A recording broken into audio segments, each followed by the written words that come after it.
All right, so we're back and we are going to address some of these frequently asked questions. And so the first question is, how do we do ministry observations? You may even have heard the term ministry interactions. That's what I used last semester. But we are going to stick to the terms observations. This is the second letter of the COPS. And so what is it and how do we do it? I'm going to leave it to Sarah. She's going to talk through it, and if she leaves anything out, I'll fill the gaps.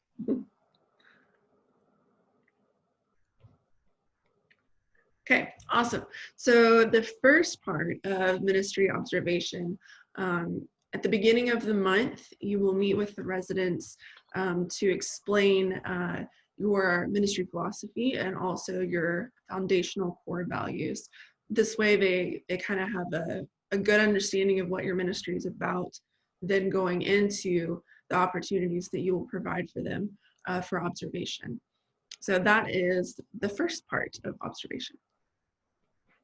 We will do this the first part of the month. Yeah.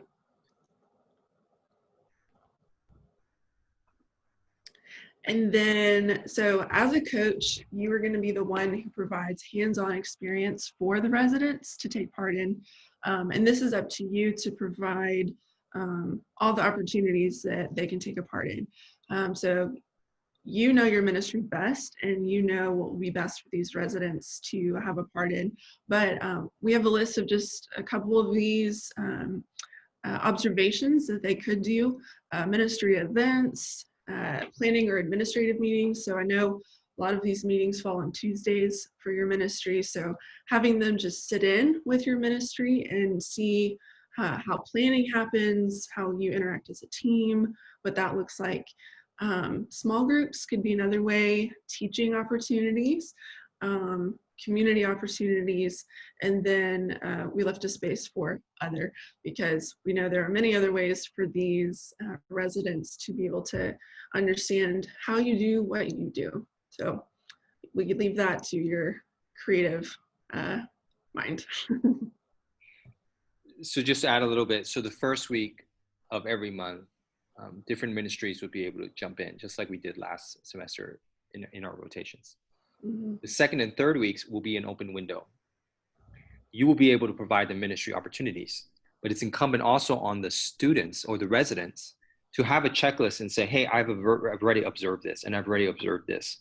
I do encourage the residents to at least attend 2 sessions of every ministry. So I know the women's ministry have a downtown ministry.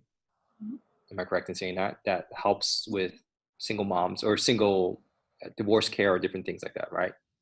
Well, the Oasis is our, yes, and that meets once a month on Fridays, but our downtown ministry is called Common Ground, where we meet with working women downtown and provide a little lunch break message for them, and also Women in the Word happens downtown as well. So yeah, it just tells you how much I don't know.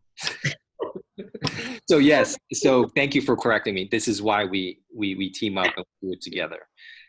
So yeah, so 1 week they can attend Friday, correct, Sarah? And then they can again attend Saturday, and they can even attend Women in the Word Thursday morning. Yeah. So there's all these opportunities that your ministry can play into their ministry observation times. And for the guys, same thing.